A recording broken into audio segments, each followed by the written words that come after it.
we don't have free speech. We have police turning up at people's doors for tweets, turning up at press journalist doors for tweets, locking people up for tweets and posts. A death threat online is nothing like being assaulted in the street. I want heads rolling. I want heads of CPS rolling.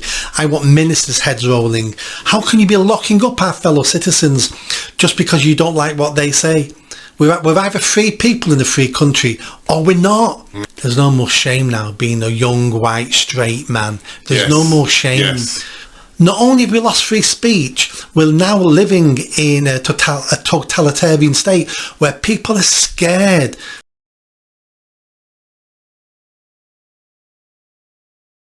Ladies and gentlemen, welcome to episode 56 of The Mayor and I. The Mayor, Nick Buckley. I, Lindsay Carn, or the other way around, sorry. I'm Lindsay Carn, the I, and the Mayor, Nick Buckley, MBE. We had someone watching the other day going, why are you called the Mayor and I? So I've got a clip of why we're called the Mayor, and I sent it to him on the messages and said, that's why. There we go. And it's our weekly chat about various issues out there. And how are we doing on the old subscribers, Nick? 23,500. Very good. Yeah. That's excellent. Very good. And you've been doing some twiddling around with the formats and things like that recently. Good point. So people who watch this long version, and then obviously I chop it up and put clips on. If you don't want to watch the clips, because I've watched the long version, why am I watching clips now? Yeah. On the thumbnail of when we do a clip, it will still say Nick Talks. There's no picture of me, but there'll be a picture of Yul Brynner from The Mayor and I. And I'm sure people will prefer that, a picture of me. Well, he's got slightly more hair than me. So that'll just help people distinguish between something they've watched before and something they haven't watched. Yes. There's also been comments about me laughing too much. Has there? And I was just actually listening to something on the way over about being serious. And I actually think we are actually quite serious, aren't we, in this podcast? I think this is you're quite a serious person and I'm quite a serious person. But we do have a laugh during this. But I think this... And we do when we're in a social setting as well. Yeah. But I think I was thinking, is the podcast serious? And it is quite serious, although we do have a laugh. And we've been doing it for a long time now, which kind of shows that we're serious about what we're trying to do here, which is getting a message out there to people that really they're not alone, that people think like they do and are worried about the same things that we are, I hope, basically. And you still can have conversation with your friends without worrying about cancel culture, political correctness and the police knocking on your door. You just talk to friends as you normally would. Yes, I agree. So Nick Buckley, MBE, welcome. Thank you. The Mayor and I. And try not to laugh. And I'll try to laugh less than normal. I want to kind of ask you a question to start with, and it's about the American election, and it's about Trump and what he's doing now as he runs towards his inauguration. And there's a question that we often hear is a statement we hear, which is the adults are back in the room. I don't know if you've heard that expression before. That's Starmer's favourite thing when he was at the general election. Was it? Yeah. And I think a lot of people in our position have kept saying, when are the adults coming back into the room to take charge again? I think my question for you and about what's happening in America is, are the adult men back in the room in America, effectively, is what I'm saying. So I think hopefully you'll understand what I'm saying. Yeah, I do. That. Yeah. Hopefully there will be. We have to wait till January before he takes power. But all the signs are there. He's rejecting DEI, which he always has done, to be fair. He's talking about kicking people out of the military. Did you see there were some people from NASA the other day? I think it was all confidential. People in NASA going, please, President Trump, sort us out when you get in. We're sick of the DEI at NASA. Oh, really? Yeah. So they probably mean that's why we don't land anywhere now, our rockets, because it's DEI all organised and we just haven't got the technology. He's made some really good appointments and he's a man's man, and hopefully that's what we need in leader. We need masculinity in leaders. We don't need femininity. That's not to say we don't need women leaders. Thatcher was a fantastic leader. That's because she embraced some of the male traits or the masculine traits about no nonsense, being focused and not worrying about upsetting people. And Thatcher never worried about upsetting people, because that's what you have to do sometimes to get things done. You have to upset people. And we all know in life you can't be popular all the time, because there'll always be people who don't like you. There'll always be a post online saying you're laughing too much, and then you worry about that and go, well, I'm not going to laugh anymore then. So we just need to get the job done, and hopefully that's what he's going to do. I think the reason I mentioned men, you're right, it's about, there's a definite masculine sense to what he's doing, but I don't know if you saw the clip of the UFC championships. UFC is I actually know it's fighting. That's a mixed martial arts. It's basically the fighting championship. I'm just trying to remember but it's no holds barred fighting basically. So it's owned and run by a guy called Dana White, who's a former UFC fighter himself. And when Trump did his acceptance speech to basically say we've won, he put Dana White up on the stage, and Dana White didn't know what was going on. He was sort of saying, "Oh, I'm really pleased," or whatever. Right. But there's there's a picture of the UFC championships, and the UFC is a very violent, men brawling. You know, it's not boxing; it's bare knuckle fighting. Good, I enjoy it, and I don't know if you do. But there's a picture of Trump, RFK Jr., Dana White, and Elon Musk standing in a row at the UFC, and I think that picture was taken deliberately. I think that assembly of those four men was done deliberately. Four white men. Four white. I hadn't even considered that. Yeah. I think that was done deliberately, because I think that was a message to the people of America that the men are back. Men are back, and men going to a very male arena, basically something that's a very, very male sport. It's a fighting sport. Yeah. The men are back and the men are in charge. That was my assessment. I don't know whether you think that would that have been done deliberately? I've no idea. I'd like to think it wasn't. I'd hate to think Trump now starts playing into these games of where he is and who he's with. But the fact is, with there's four white straight men, it does send the message out that those DEI days have gone. I'm hiring now on competency, on merit, and the message I would get from that if I was a young American is there's no more shame now being a young white straight man. There's no more shame. Where a couple of years ago those four men would have been picked as in, right, one has to be gay, one has to be black, and one of them probably has to be a woman. She can keep a penis, but she has to be a woman. But those days are gone. Because the pivotal point, the character who wasn't there in that group was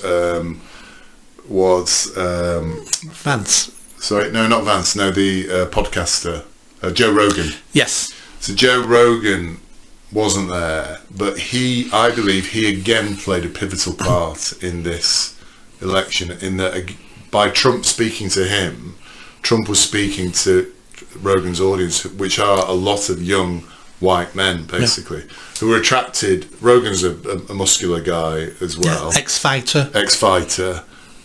He loves fighting, the UFC, all that's boxing, all that sort of, loves male sports, basically. His audience is young men.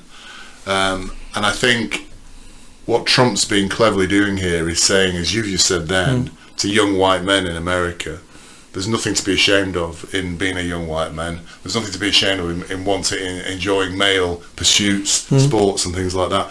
So I think there's a massive message here being sent, maybe not deliberately, but subconsciously. And I think Trump knows it as well. And that's why I said that the men are back in the room. And we've talked before about feminism. You've written a book on feminism, about DEI, identity politics. It's all stemmed from that side of it. I think this is a massive turning point in that ideology. I really do. If he promotes masculinity, which he is doing, then we can save the Western world. Because that's the reason why we're in the mess we're in now. We rejected masculinity as a trait and started embracing femininity, which is all about compassion and tolerance and be kind, where we heard all this? We hear this from the social justice warriors. That's femininity. That's about keeping the tribe together, making sure the tribe doesn't fall out, making sure, you get on with your neighbours. All that's really important, and they're fantastic traits to have. But when we split the sexes, they became feminine traits, and that's what women started doing, and men went out hunting, and they needed to be masculine and tough and robust, and that's what men did. But then suddenly we think men can be women and women can be men, and it's killing Western civilization. It's not happening anywhere else in the world. No. It's not happening in Africa. It's not happening in Asia. It's only happening in the Western world. Yeah. Well, I think it's stopping now in America. I think. Well, yeah. From what I've seen in the past couple of weeks since he won, I had a sense this was happening when he was interviewed by Rogan and when he appointed when he brought Dana White up onto the stage. He's positively saying masculinity is back, and it will blast apart all this DEI crap and all this feminism. It's interesting. They've been doing comparison videos of RFK Jr., who's quite a muscular guy. No. He's about your age, but slim and muscular, Right. Nick. Okay. And there's pictures of him doing press-ups and all that sort of stuff. He's the new health secretary now. But his equivalent under Biden was that bloke dressed as a woman. She's got long grey hair. He's got long grey hair. He's a bloke dressed as... You must have seen him. The army guy? Yes. He was the junior health I secretary. thought it was something to do with the army. No, he's a health. He's a health guy. Yeah. So they're saying here's a comparison. There's pictures of RFK. A mentally ill man Yes. and a normal man. Yes, and a mentally ill man saying we've got to get more DEI people into the army and all that kind of, and then you've got RFK, who's a proper man doing press-ups, highly muscular, wants to blast apart all these health issues that have been in, and the contrast is dramatic. Yeah.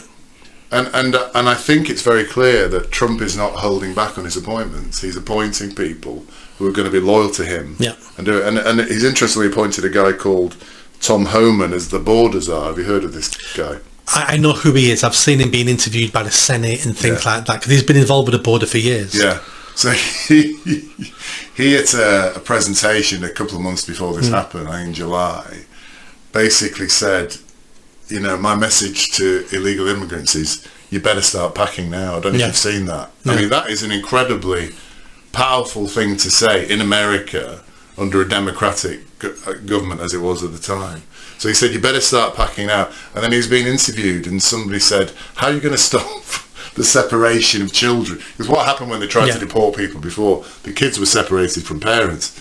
So he said that one of these sorts of woke interviews... AOC it was. Was it AOC asking the question, how are you going to stop... how are you going to stop children being separated from the parents? He said, that's easy, we'll deport the whole family. Yeah. And I thought, wow, what a really fantastic answer, but one that would totally shock all the Democratic woke voters, basically. Shocked everyone in Congress when he said it. Everyone was like... Yes! How do you come back on this? He just said exactly what I never thought anyone had the balls to say. Yes, yeah. Deport them all together. Yeah, so it was, there's a real sense of a tsunami coming in terms of... Yeah. But the masculinity thing is one I think not many people have talked about or focused on. But I think that's probably one of the most important things. It is, and you're right. Now we're having a discussion, I think you're right. I think he's going to bring it back. Toyota cars in America just announced yesterday or today they're now not funding any more DEI, pride events, pride marches, anything at all. Really? Yeah, they said it's all gone out of Toyota. Yeah. And lots of business in America are saying that now. Yeah, and I know that AOC, and for our gentle listeners, AOC is, I think she's called Alexandra or some Cortez. Cortez, yeah, something Cortez. She's a Hispanic. I don't know what her origins are. Is she Cuban? I'm not sure. I think it's Puerto Rico or something like that. Yeah, she's a Hispanic senator. Yeah, born in America. Born in America. Parents. Yeah. But again, she's a bit like Angela Rayner. She's an Angela Rayner type, far more attractive than Angela Rayner. She was a barmaid. She was a barmaid who then, by virtue of her look, she's quite a good speaker, but she's nice. She's a nice looking woman as well. Not that matters, gentle. Yeah, she's far left. She's very far left. She's taken her pronouns down off Twitter. No. Yes. Yes. That won't be for the reasons we think. Well, I don't know why it's happened, but apparently it's big news. It's big news. She's taken her pronouns Oh, down. I'm going to have to Google that and find out why. There's no way she's backing off from that. Well, maybe she's read that. Maybe she's not stupid. Maybe she's looking to get a job at Toyota. Yes, yeah. So the shift is already happening. Yeah. I think, and it's. That's that a couple of years ago when Bud Light took that beating. Yes. And it's been happening for a while now. It's just going to take a while longer, but you're getting these big companies now doing it. Yeah. I also want to talk about something, because I don't really, you and I have never discussed your kind of superstitions or your beliefs and all those sorts of things. And I want to talk about Trump, but I just want to talk also about just people as well. Do you believe that some people are just born lucky? No. Right, okay. I believe people are lucky, but I think they make that luck themselves. By being in the right place, by working hard, by always looking for opportunities. And when they get one of those opportunities comes off, it looks lucky. Yeah. But what they don't know is that person probably tried that 17 times. Yeah. And he doesn't talk about times that opportunity didn't come to anything. Yeah. So no, I don't think people are born lucky.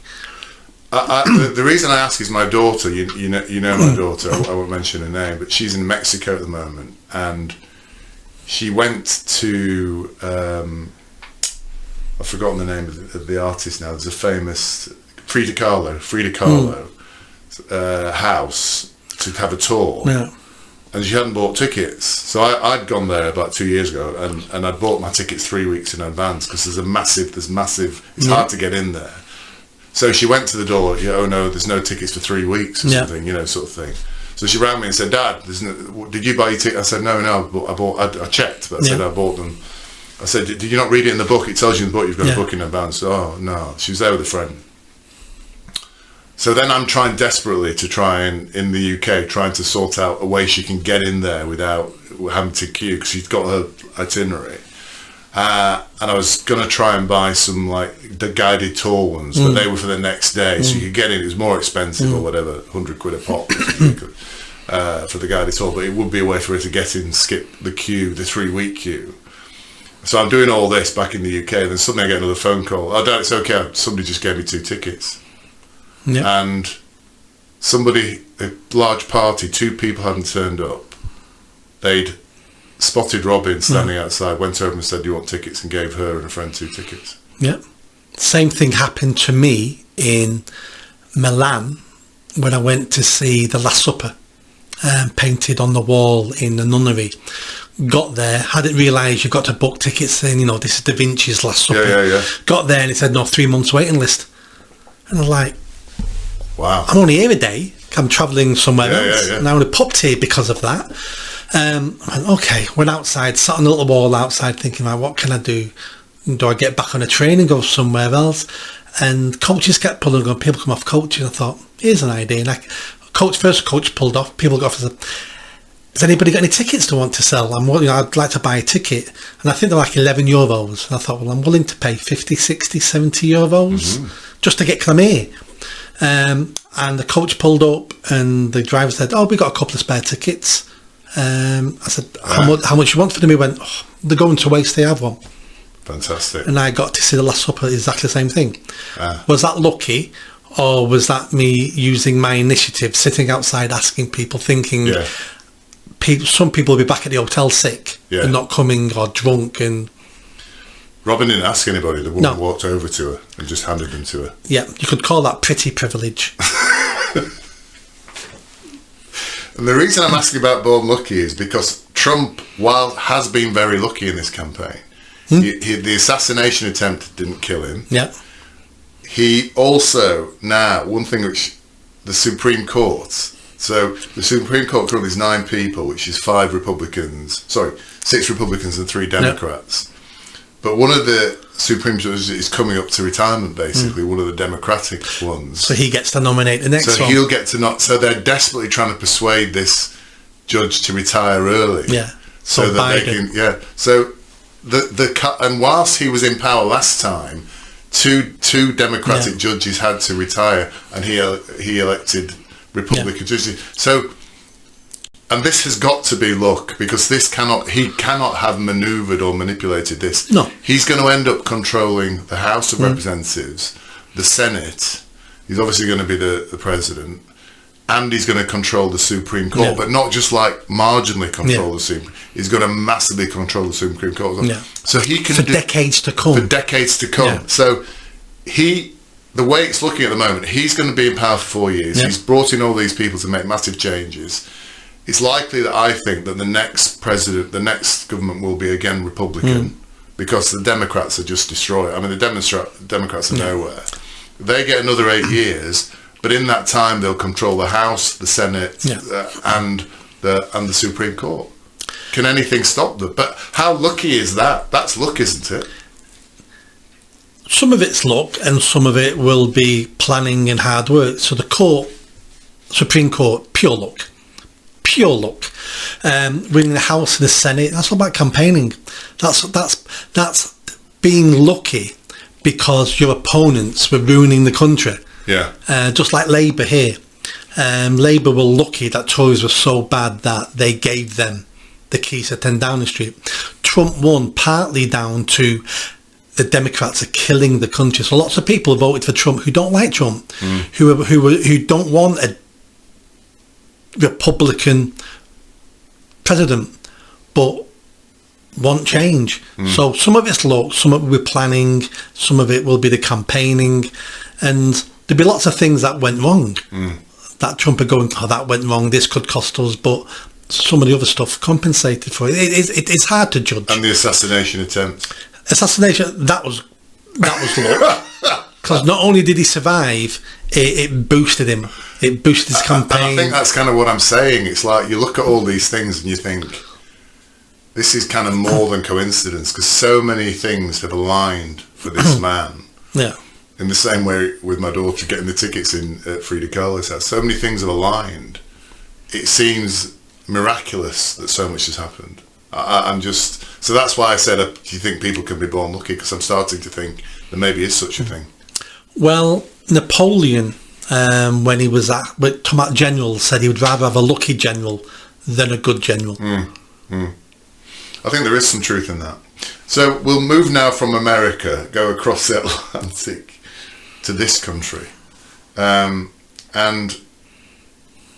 I was watching a YouTube video by a chap called Tyler Oliveira, and it's described as... the actual video itself is described as inside the country that bans free speech. No. And then he's an American, and he's actually reporting on the UK like it's Soviet Russia or something, yeah. I mean, do you think that is how they are now seeing us out there?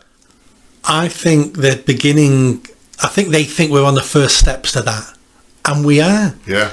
Again, let's not just blame Labour. This has been going on for decades now, under Tory rule as well. They put everything in place and they didn't change anything, and Labour now is worse than Tories, but I just don't want to blame the Labour for this. We don't have free speech. We have police turning up at people's doors for tweets, turning up at press journalist doors for tweets, locking people up for tweets and posts. We've got Parliament now telling MPs there's things they can't talk about in Parliament. The mother of all parliaments is now blocked from discussing certain things. In this country now, we've got super injunctions, which stops the press reporting on things, and we still think we've got free speech. It's not as bad as most countries in the world, I'll give you that, but we don't have free speech in this country like we used to. We don't. And other countries like America noticing it and going, let's do a report. Let's do a report on Soviet Britain. And I just think that is staggering. When I watched it, and if you watch the beginning of that, and I recommend to our viewers to watch it if they can find it. The guy's called Tyler Oliveira. The beginning of that, he puts a load of clips in and basically starts off saying, I'm in the United Kingdom. This is the United Kingdom where free speech is legal. And then he shows all the things that have happened in the past 6 months. People being arrested, all these things, the parliamentary stuff. And when you watch it like that, it's real. Sometimes it takes an outsider to show you how bad things have become. We're a bit like the frog boiling to death in the water. Yes. Because it's happened so slowly. We never step back to look at the journey we've been on as a nation. He's just done this further. I'm going to seek that out and I'll watch that. Yeah. I mean, I would like everybody to watch that. Yeah. And then they might go, oh my God, we are here, aren't we? But I just thought, what a fantastic piece of journalism, basically. You know, he's almost like coming, I'm going to come to England and report and hope I don't get arrested. It's almost like that. Yeah. If I'm reporting on this, am I going to get arrested and put in He might. Yeah. And there's quite a few examples about the free speech thing going on. There's a guy called Patrick Ruane who's just been jailed for 5 years, posting messages about vaccines when he was drunk and threatening Chris Whitty. But 5 years, he's ended up. So this is a guy, a drunk, who goes on the internet when he's drunk and says, "I'm going to kill Chris Whitty and don't take the vaccine." 5 years in jail. So never met Chris Whitty? No. Never approached him? No. This was all purely online? Correct. Never should be in jail? Yeah. Now, I'm not saying it's right. Yeah. And I actually think he probably needs punishing. Yes. Because it's not nice getting death threats online. Yeah. But let's be completely honest. A death threat online is nothing like being assaulted in the street. Yeah. You could assault Chris Whitty in the street, physically punch him in the face. I don't think you'd get 5 years. Yeah. You probably wouldn't even go to jail. Yeah. You'd get a suspended sentence. Where is the justice there? Well, we're going to talk in a moment about a case that you actually brought to my attention, although my wife did mention it to me later in the week. But this is what you're describing now is what I want to talk about, because we have got this. We've talked about the two-tier thing, and this is what this guy's talking about. There's another guy. Have you heard of a chap called Wayne O'Rourke? Wayne O'Rourke? I don't think so. I don't know. So he's just been jailed for 3 years for 2 tweets. And these are tweets about the Southport killer. And the tweets are literally, I'm not joking. So this guy's got 3 years in jail. The tweets are something like, and maybe our listeners can tell us exactly what they are, but it's something like, this guy's a Muslim, I tell you, I stand by that, or something like that. Yeah. And then another one about this guy, you know, is goes to the local mosque or something like that. Now, there's 2 things happening here. He was jailed for 3 years for those 2 tweets. Literally, that's all it was, those 2 tweets. But secondly, those 2 tweets appear now to be accurate. Well, the Muslim one seems 100% accurate. Turns out he was a Muslim. Yeah. What was the second tweet? I can't remember what it was now. You say he goes to local mosque or something? Yeah, it was something like that. It was basically a persistence of the theme. This is a Muslim. This is a Muslim. This is a terror attack, basically. Well, let's say none of that's true. Let's say it turns out he's not a Muslim and he's never been to a mosque in his life. So? Yeah. Where's the criminality of those 2 tweets? Yeah. Why have they been investigated? Why has he been arrested? And God's sake, why is he in jail? Yes. Even if it turns out both those tweets are wrong. Yes. Yeah. He never ever should have been in a court of law and never ever should have been sent to jail. Yeah. Because again, we haven't got free speech in this country. Yeah. Because other people decided that's a wrong type of speech. Yeah. You've not. I mean, the guy before incited violence. Yes. You know, threatens, I'm going to kill him, whatever he did. Well, he wasn't inciting, he was threatening himself. So he was threatening to do it himself. So there's an argument to be made there, because that is, even I don't condone that. What his punishment should be is debatable. But this guy now, who hasn't incited any violence, who hasn't threatened anybody, who stated facts that he thought were facts, because that's all our facts are, is what we think is true. Yeah. Most people throughout history have been proven wrong in what they believed. Yes. But at the moment they were saying it, they thought it was a fact. The sun goes round the earth. That's a fact. Yes. 400 years ago. And they all believed it to be a fact. It turned out it wasn't a fact. So how he can go to jail for this, and when it all comes out in court, When it comes out in court, these political prisoners will have to be released. There'll then be campaigns for compensation, which they deserve, and people need to be held accountable for this. Yeah. I want heads rolling. I want heads of CPS rolling. I want ministers' heads rolling. How can you be locking up our fellow citizens just because you don't like what they say? We're either free people in a free country or we're not. And it seems to be we're not. We're not. I think you're right. I think that's the point. There's two other guys, Jack Cregan and Colin Brown. Have you heard of these two characters? Not the names. So 5 years these guys got. So this is for breaching. These are the actual things they were convicted. Yeah. Breaching metal barriers. Yeah. Shouting at police and damaging a bus. Mm. So I'm not sure. I think this was in Southport. I think these are Southport locals. They've both been in prison for 5 years. This is just one that's just happened recently. So this one's a bit more complicated because these people have actually committed crimes and need punishing. But the question is, compared to all the other crimes that'll go through that court and in front of that judge, is that sentence extreme? Because I tell you now, rapists don't get 5 years. Paedophiles don't get 5 years. Bank robbers don't get 5 years. People walking London streets mugging people don't even go to jail. And we've got these people who have committed crimes who need punishing, and I stand by that. We can't have people taking the law into their own hands and doing some of those things they've done. But 5 years. Well, breaching a metal barrier is not a crime. That means just climbing over a metal barrier. That's not a crime in my book. That won't be one of the crimes where they got 5 years. It'll be the burning the bus. It'll be arson, and it'll be endangering the public. That's what they got the 5 years for. It was damaging the bus. They weren't setting fire to it. Right.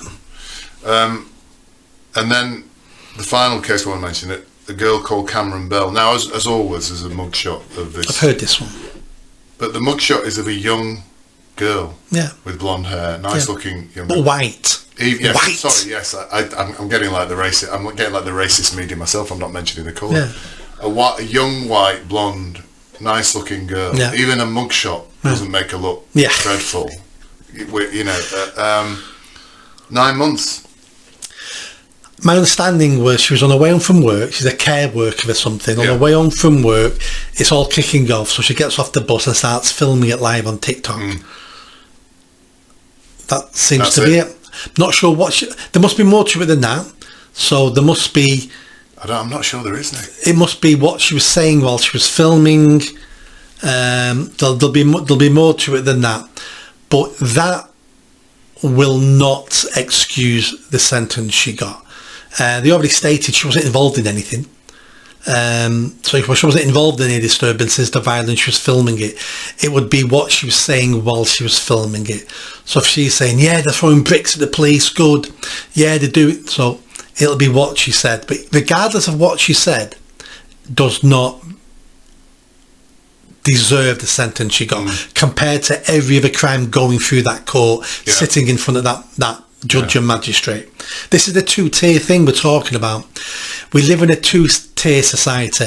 Certain people, based on race, colour, gender, sexuality, heritage, whatever, there's a million things it's based on every incident's different. But if you fall on the wrong side of the tracks, you're punished more. We see this all the time, and this is for anything to do with the state. This is healthcare, policing, criminal justice, getting services, getting housing. There's a two-tier system, and it tends to be now that if you're born here, if you're white, if you're Christian, if you're any of the boring things, you get a worse service. If you're any of the exciting things, there's a good chance you'll get a better service. Yeah. There's a particular case I know you want to talk about, and this is about a trainee teacher called Jacob Chufu, is a strange surname, in Oxford. Do you want to kind of give our gentle listeners a view and of what this character did and why this is such an important case, I think, especially in the context of what we've just been talking about? Well, for me, it was important because I heard my wife sniffing, and I turned round and she sat in a settee crying with a phone in her hand, and I'm thinking straight away, her family, her daughters, what's going on? What's up? I just read this. So it's this case, been to court. He had thousands of Category A images and videos on his phone. Category A is the highest form of child abuse videos and photos. Some of them were baby rape.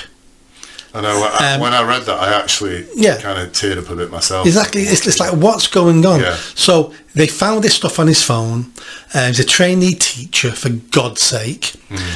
In court, suspended sentence, 180 hours community service, because he's no threat to the public. Couple of things there. Threat to the public. So first of all, is he likely to go out and abuse a baby and abuse children? Well, do you know what? No one can answer that question. But I tell you what, the fact he's looking at that stuff is a big red flag to me. It's such a red flag. He's now been barred from ever working with children. Yeah, of course. So someone thinks he's a threat to children in this country because he's been barred from the career he was hoping to get. So that makes no sense. And what people need to realise in this type of crime is, yes, he personally didn't abuse any of those children. But if he didn't buy those videos and share those videos, other paedophiles in other countries wouldn't be making those videos, which means those children and babies never would have been abused in the first place. He creates a demand for other people to abuse children and babies. Yeah. So in my book, is he as guilty as the person doing it? No. He's almost as guilty. He still should be hung. He still should have his back tore apart with a whip that I'd like to do. And he still should be doing 5, 10, 20 years in jail. So this nonsense of he's not a threat to children in this country doesn't hold water with me. And it sends the message throughout the whole country that paedophile, it's slightly illegal, but do you know what? It's a bit like smoking marijuana. It gets overlooked to a certain extent, and one day it'll be legal. And when did that happen, that people like this, horrific people like this, horrific criminals like this, when did it happen that these paedophiles, these horrific, grotesque men, and it's always men, you'd be amazed at how many women are involved in this as well. I don't agree with that, but we'll have that discussion. It's like the automatic submachine gun. You're wrong on that. But when did it happen that they would not get a jail sentence for something like this? When did things like did it change? Things change with the development and acceptance of the LGBTQI plus community. Once we started saying any sexuality and any pervert and any narcissist, that their lifestyle choice is as valuable as anybody else's lifestyle choice. And you may be, let's say, homosexual, but and now it's wrong to criticise being a homosexual. Once we went down that path, on that path at a certain point is paedophilia. Now, I'm not saying for one moment that homosexuals are paedophiles. I'm not saying that the vast majority of people in the LGBTQ plus alphabet people support paedophilia, because they don't. But under the Q comes queer theory. Queer theory, one of the main tenets of queer theory is breaking down the barriers between adults and children when it comes to sexuality. That's what Q stands for in LGBTQ. That's what the Q means. And if you're listening to this and you don't know this, you're part of the problem for supporting something you don't understand. Look up queer theory. I wrote articles on it. Understand what that's about. And most people in that community don't understand that and don't support paedophilia. But the fact they managed to put the Q into it started normalising all this shit.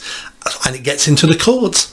This man really isn't a criminal, He's also a victim, because he can't control his sexuality, just like homosexuals and lesbians and bi people and non-binary people and trans people. We've been told for decades now that's normal and it's not their fault. So therefore, is paedophilia the same? Is it their fault? I don't give a shit whose fault it is. I think we should punish you that harsh that the next paedophile goes, do you know what? I'd like to abuse a child, but I saw what happened to that guy. I think I'm not going to do it. Because deterrents work. Not all the time, but deterrents work. Well, it used to be the case that these characters would go to prison and then get the hell beaten out of them with the prisoners. Presumably that's just not happening. They don't get sent to jail anymore now. And even if you abuse children, it's depending on the circumstances, there's a good chance you won't go to jail anyway. Look, and then we have famous cases like Hugh Edwards. Yes. Class A photos and videos on his phone. One of them was a 7-year-old boy. He doesn't go to jail. If the government wanted to send a message to all the paedophiles in the country, it should have been Hugh Edwards. Yeah. It should have been, we messed up with Jimmy Savile. He's dead. But Mr. Edwards, you're going to carry the can now. But do the government in these situations, I mean, what you're saying is actually really quite frightening if it's accurate, and I think it is. But what you're basically saying is that paedophilia has been shifted from being a crime effectively to something that's kind of tolerated, but a bit of a slap on the wrist if you kind of take it too far. And I think you're right in saying that. But do the government, whether it's the Tories or, my views on them, the same, I regard them, because we know there's paedophiles who got away under the Conservative government as well without conviction. Couldn't the government just step in and say to the judge, not happy with that guy's going to jail? Surely they have the power to do that, don't they? They don't have the power to directly tell a judge what to do. What governments do is they write the rule books. So they give guidance. They'll say to judges, burglars get between 3 years and 5 years for these circumstances. A rapist will get anywhere between 18 months. So they can write the rules and the boundaries. It's up to the judge then to interpret that. And that's how it should be. We don't want politicians telling judges, give him 5 years. They've already influenced the court system enough for all our political prisoners. We don't need to give him more power. But they'll argue that society's shifted and we see sexuality now as everyone's valid and our prisons are full. And is it right to penalise a paedophile even though we think it's wrong and it's illegal? Is it right to penalise him because he's also suffering? We penalised and used to arrest and lock up homosexuals in the 40s and 50s and 60s, and then we made it legal, and then a couple of years ago we quashed all those records, which we never should have done because it was illegal at the time. And then we apologised to all the homosexuals who ever got arrested. So then we sent a message out to society going, yeah, paedophilia may be wrong, but it'll be legal eventually, and all your current records will get wiped, and the government will apologise to you. But my and that's not to say there's any connection between homosexuality and paedophilia. But my argument about homosexuality versus paedophilia, two consenting male adults or female adults having sex, even anal sex, isn't hurting anybody apart from somebody's bottom maybe. But a man raping a newborn baby is physically, mentally ruining that child. It's somebody who isn't old enough to consent. Well, the first argument would be the baby did consent, because this what the paedophiles say and convince themselves is the baby enjoyed it, the child enjoyed it, they smiled, they laughed, they giggled, they voluntarily jumped on my knee. Next time I did it, jumped on my knee again. These children and babies can consent, and it's our society that makes it that makes us all think it's wrong. But when you see that child enjoying it, you know they're consenting. That's what they convince themselves. Oh my God, that is just horrific. Horrific. We've lost all social standards. We've lost all morality in this country on everything. We allow our girls and our young women to dress like pole dancers and strippers and go out. We allow our men to be weak and pathetic.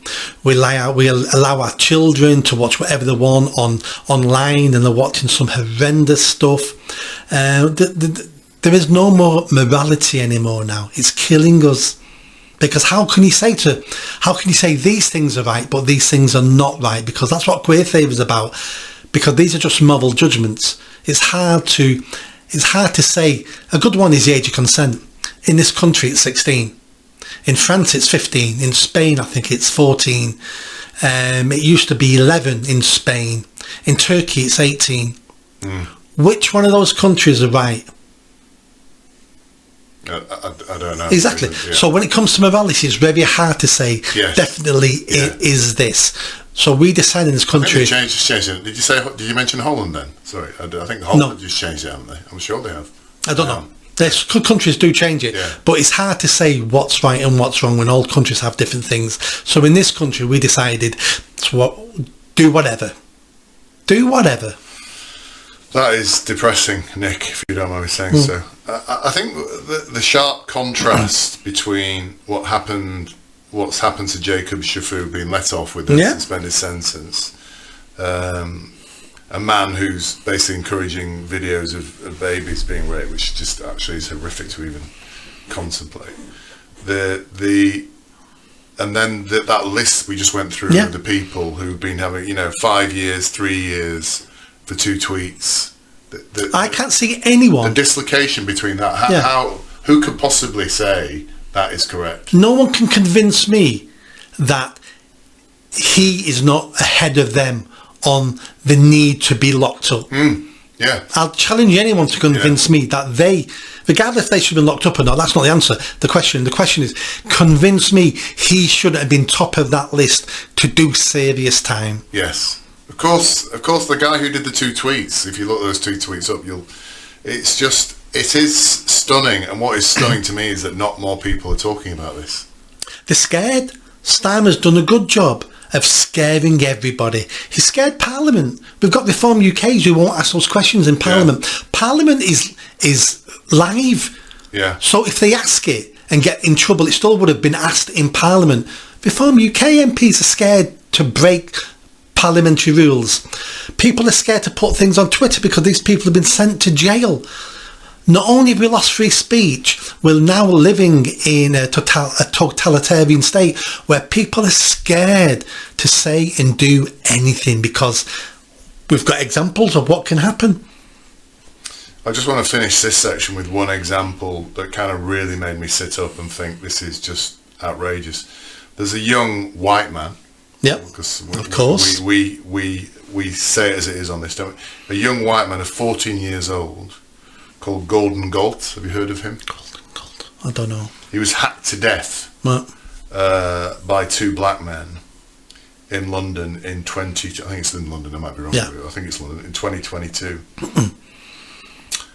One of his killers, one of these 2 black men, has just been released after 6 months only. I think you will have read this or you may have seen it. Yeah, I know this. To free up, as part of this move to free up the prisons. For political prisoners. Yeah, for political prisoners. So my understanding is that person wasn't the one wielding the machete. Right. He was with the one wielding machete. That's so that's called, what's that called? Accessory to murder. Joint enterprise. Okay, sorry. Joint enterprise is when you're with you go to commit a crime, the person does something horrendous. The fact you went with them and didn't know he was going to do that makes no difference. Right. You're going down as well. Yeah. So he got let out after 6 months for a political prisoner. I think he's already committed another crime since he's been out. I believe. I could be completely wrong there. I seem to remember reading something, but I could be completely wrong. But anyway, how are we letting people that out of jail? Yeah. In the same way your wife was crying when reading about this Chauffour character being let off, and I'm sure she was crying because she was thinking about those poor babies. Children, yeah. What about the parents and the family of his mum? Has already been talking about this on social media and with the press. Right. She's not only upset, she's shocked. She must be broken. My son is hacked to death on the street. Yeah, 14-year-old boy. Yeah, one of the guys who's involved, again, I don't think he was waving he had the machete, but he's involved, only gets a year in jail or something. 6 months. That's what he did. Sorry, right, yeah. But he only would have he only got a year, and he was involved in my son's death. He gets a year, and now he's out in 6 months because They want prison places for people who tweet. Yes. You just can't make sense of any of this. I'm not sure that anybody's actually sat down and talked to the public in the UK about this and just explained it as we are talking now. Because when you lay it out very simply as we are doing now, it is unbelievable, isn't it? That young girl we mentioned, Cameron Bell. Yeah. She's got 9 months for streaming. Yeah. For video streaming. This guy gets 6 months for being involved in a murder. And then we've got on the other side the paedophiles being just let go. It's staggering, isn't it, really? It's staggering, but the answer why this happens is simple. It's all about protecting the government. Paedophiles are no danger to the government. These machete guys, no danger to the government. These people tweeting things online that might bring the government down, they're a danger. Yeah. So that's what prison's for. Prison is for dangerous people. Prison in a communist totalitarian state is for political reasons. Well, my next thing after that was prisons are for dangerous people. We've got to a stage now where politicians define who dangerous people are. Yeah. And that's what they've done. Yeah. They've defined dangerous people now as people who are a danger to Labour in power. That's who a dangerous person is in the country. The people we would judge as dangerous, not dangerous to them, so therefore they don't matter anymore. Just moving on to trials and all this sort of stuff, there's been a lot in the last week on the Southport murders and the truth around the Southport murders. Now, just to colour this before you tell me what you know, because I know you've always got your finger on the pulse on these things, Nick. Nigel Farage was interviewed by Winston Marshall. And just interesting on that, by the way, I think the reason Nigel Farage did that interview is because he saw the Rogan-Trump thing and thought, I need to start doing something similar in the UK. Now, we don't have a podcaster like Joe Rogan in this. Me and you? Apart from you, obviously. We don't have a podcaster like Joe Rogan, but Winston Marshall's a pretty good guy. Yeah. And he's got his head screwed on, and I know you know him quite well. So during that interview, Farage said about the Southport murders, I know a hell of a lot more. We are witnessing one of the biggest cover-ups in our lives. And then Winston Marshall, after the interview, and I'm assuming that Farage told him what he knew during the interview. He said, the truth about Southport, when it comes to light, will change Britain forever. Now, he's not one for hyperbole, is Winston Marshall. He's a very measured character, I think. I think you would agree with that, hopefully. So, Nick, you've got your finger on the pulse of what's going on. Have you got any idea? Obviously, I know you will couch it carefully. Have you got any idea what the hell is going on here? Because this is very dramatic stuff we're hearing, and there's a lot happening on social media about something that we're going to find out about the Southport murders. My first thing is, I can't see Farage making such a statement as a bluff or not having the correct information, because this is going to come out fairly soon. This is like 5 years from now, I'll get away with it. So he knows something. Social media is all the buzz, and there's talk about Starmer's involvement with the Southport killer's dad, about when he came over here from Rwanda. There's talk about his dad was involved in the massacre. These things we can talk about because we're not talking about the Southport case, as in court case. So was his dad part of the massacre? Because let's be honest, most people in Rwanda were part of the massacre. They were chopping each other up like it was going out of fashion. Well, it was the Houthis and the Tutsi, but I think it was it the Houthis who were killed or the Tutsi who I can't remember. I'm showing my ignorance. At least I know that. Yeah. I have actually been to Rwanda. Right. Do you remember the Hollywood film about Rwanda? Hotel Rwanda? Yes. Yeah. Well, you know, the black guy, it's all about him. Yes. He's now in prison in The Hague. Turns out he was part of it. Oh, you're joking. No, that was a couple of years ago. Got sentenced in The Hague. He's doing time now. He was part of the massacre and made millions on the back of I'm a hero. So they're all as bad as each other. This is Africa, by the way. They've been like this for millennia, killing each other. But yeah, so all these rumours about Keir Starmer was his solicitor, his barrister, and another one was like he helped his uncle. There's all sorts of things going on there. I can see that bringing down Starmer. And the reason it would bring down Starmer is, I think I know why, but if you could articulate why you think it would bring down Starmer. That if Starmer hadn't helped him come to the country and stay in the country, he wouldn't have had a son who then went on to potentially, if proven guilty in court, murdered then 3 girls in Southport. What we're effectively saying is, if this is true, and it's just rumours at the moment, if this is true, our Prime Minister would be directly linked, if not responsible for, the death of 3 young girls in Southport. You'd be able to say that our Prime Minister's actions allowed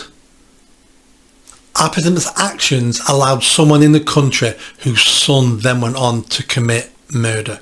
And these are not remote actions like I'm going to start a war in Iraq or whatever. These are specific actions related to individuals that allegedly our Prime Minister was involved with directly. I've also read that the father of the accused is actually a human rights lawyer. Is trained and he's a human rights lawyer now. Who, Alphonse Rudicabar? Yeah. I thought, oh right, is he? I read that. I don't know if any of these things are true. I don't know. But again, if that's true, the story could be how often has he worked with Keir Starmer when he was a barrister. So this is a spider's web. We don't know where any of this is going to lead to. And then if some of this can be proven, even if it's not as bad as we think it is, but if there's some connection between Starmer and this family, accusations then will be, no wonder you clamped down, no wonder you stopped all the press, because you've got connections with the family. He's a barrister. He should know. If any of this is true, he should have known. He should have announced all this at the beginning. He should have said, this is terrible what's going on here now, but I've got some professional connections with the family historically. I need to let the people know that, and I'm going to keep out of this so there's no conflict of interest. That's what a barrister would have done. But the fact he didn't, and again, if any of this is true, and we have no idea if it is or it isn't, if any of this is true, it is a breach of trust. It will look and smell really bad. But it would be remarkable if any of this is true, that there's if there would be an alleged direct connection between our Prime Minister and a murderer of 3, a case that shocked the country. It would be pretty remarkable if that was the case. But it would be, but again, I don't think that should be enough to bring down a Prime Minister, because it's not his fault. He was doing his job, blah blah blah blah. It's the cover-up. The cover-up is the issue. That's what we learned with is it Watergate in America? Yes. When Nixon... Yeah, Watergate wasn't the fact he did it. No. It was the fact they tried to cover it. It was the lying and the cover-up that brings people down. Yeah. So if he should have put it all out in the open, because surely he should have known you can't keep secrets. But let's assume it is true. If it is true that he defended this character, if he'd have announced that immediately, his Prime Ministership would have been over anyway. Surely. I'm not defending. I think it got, but don't forget, there's many barristers who have represented many people they don't like. It's their job. Yeah, you're right. So it's the honesty. So it would have been a hard time for him. Of course it would have been. It would have been a hard time, and he may not have survived, but it would have been a hard time.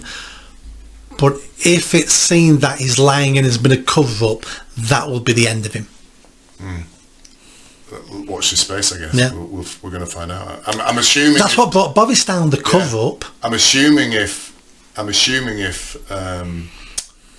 Farage is saying that, and if Winston Marshall's saying that, and the guy who was sacked from GB News is saying it as well. If they're all saying that, this is something that's going to come out. Is that what we're thinking? Yeah. I mean, in connection with that, just something which kind of slots kind of sideways into it, but again, in terms of the political prisoners, is relevant, and in terms of all this, because if all this stuff is true, then Starmer must have known, A, who the character was, B, that his son had connections to Islam as well. Now, Tommy Robinson, your friend of mine, have you met Tommy Robinson, by the way? He's in jail again. And again, that's been kept out of the press.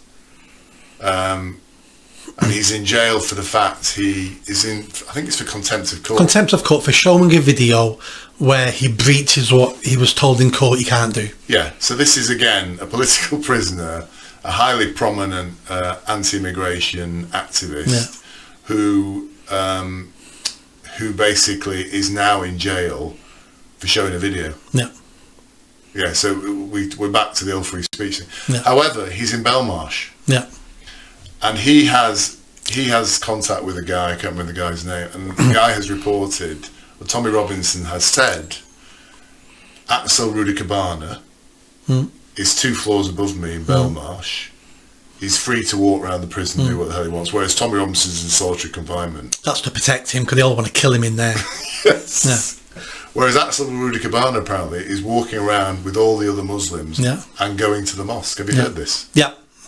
So this is now not speculation. It's still, we don't know if that's 100% true. Yeah. Tommy Robinson is saying this is the case, and I think there's another source who's confirmed this. He has, so both of these people are saying that Axel Rudicabana is in the prison and is walking around and is attending mosque. Yeah. So if that's true, he is a Muslim. And that's in the public interest. Yeah. That will not affect his court case one way or the other. Because this is going to come out in court. Yeah. But again, they don't want to have that information. But all those people who are now political prisoners as a result of saying this is to do... Yeah. They'll be proved, if this is the case, they'll be proven right. We've already found out about the Al-Qaeda manual. We've found out about the rising. Yeah. We're now getting reports from the prison that he's attending a mosque. What more do we need now? The court case, for it to come, once it's talked about in court, it's then in the public domain, and all the press can talk about it then. At the moment, everybody's scared stiff, because look what they're doing to political prisoners. Yeah. So if you're working for the Mail or GB News, you're saying to yourself, I'm not going to jail. They're sending the people to jail willy-nilly. I know they're waiting to hammer a reporter.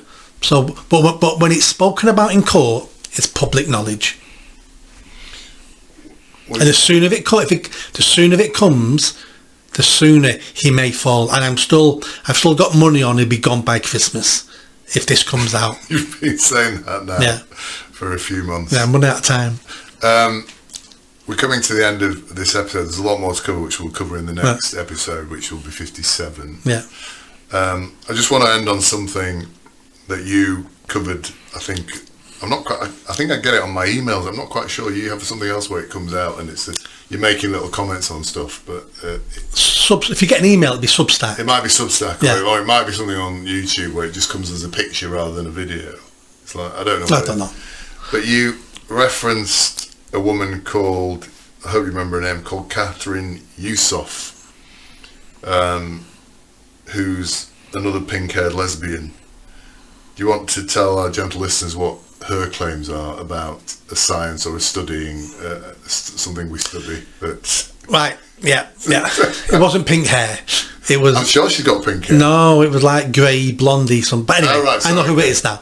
I assumed she was a pink-haired lesbian. One of the categories we regularly introduce. She looks like a lesbian. They them. Yes. That's what she looks like. Yes. So she's a geologist at, I believe, Cambridge University, who, again, she's doing it for the attention. Everyone in all these universities have said the same sort of crap. But she said that geology is racist and is a part of white supremacy. The studying of rocks and stuff like that and ignoring tribes from thousands of years ago is white supremacy. She was looking for her 15 minutes of woke fame and she got it. Just an idiot. I don't even see how. So we've now reached the point where a study of a science or a scientific study is now considered to be racist. Yeah, and that's I've just started writing a new book about white supremacy. You heard it here first. Yeah, it's hard. I'm hoping I finish it. Is it hard because you're a white supremacist? No, it's hard because you've got to read so much bollocks, and then I've got to interpret that bollocks so the reader can understand the bollocks I've just read. So white supremacy is basically, when it comes to science is racist because it was created by white people. And these white people have said this is science. It takes no notice of Aboriginal tribes and their worshipping and ringing bells and the sky goddess and What's that got to do with Georgia? Well, that's because you're a white supremacist. Oh, I see. Because you think science is all about what white men have discovered, and they haven't. Yeah. They've only discovered what was good for white people and white supremacy. There's so much more science out there by black and brown people, and and native Indians and this and that and Eskimos and dolphins, and all that is just as valuable as white man's science. And the fact you don't take that on board means you're a racist. That's basically what she's saying. Okay, so it's good to know that you're a racist then. I mean, I want to. I'll finish. I know I said we were finishing on that, but there was also a report leaked from the Home Office about extremism. Yes. Now, you may not realise this, but when you talk about grooming gangs, yeah, say they shouldn't be in place and all that, and you feel very strongly about that. I hadn't realised, and I'm shocked that I'm here talking to you because you talk about grooming gangs, that's actually being used as a grievance narrative by right-wing extremists. Yep. Did you realise you were a right-wing extremist using your complaints about grooming gangs as a grievance narrative, Nick? I did. Because the nice people on Twitter, there's people in there who always tell me. So thank you to them.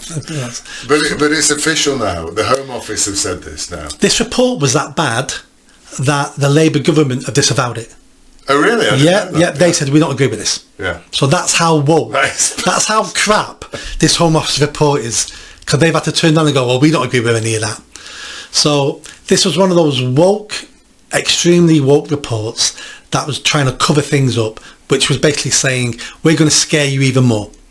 We know we've got Muslim grooming gangs raping 100,000 white girls over decades and decades and decades, and we know it's a problem, but we're going to gaslight you and tell you now, if you mention it, you're a racist, you're far right, and we might then have to refer you into Prevent. Yeah.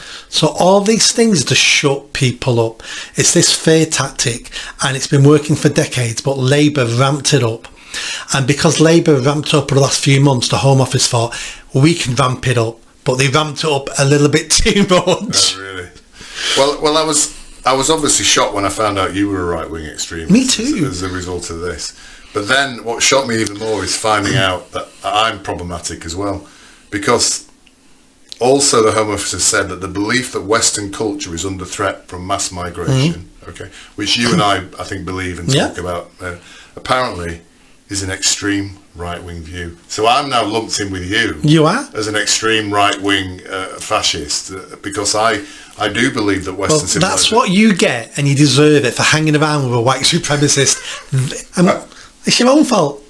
So on that bombshell that we're both right-wing extremists and have extreme right-wing views, I think we'll end this. Anything the government don't want you to talk about, they call you far right, racist, white supremacist. Yes. And the reason why I do it is because it's been working for decades. Yeah. It just doesn't work anymore now. Yeah. Well, we'll say goodbye on that basis from a white supremacist and a brown extreme right winger. So yeah. Thank you.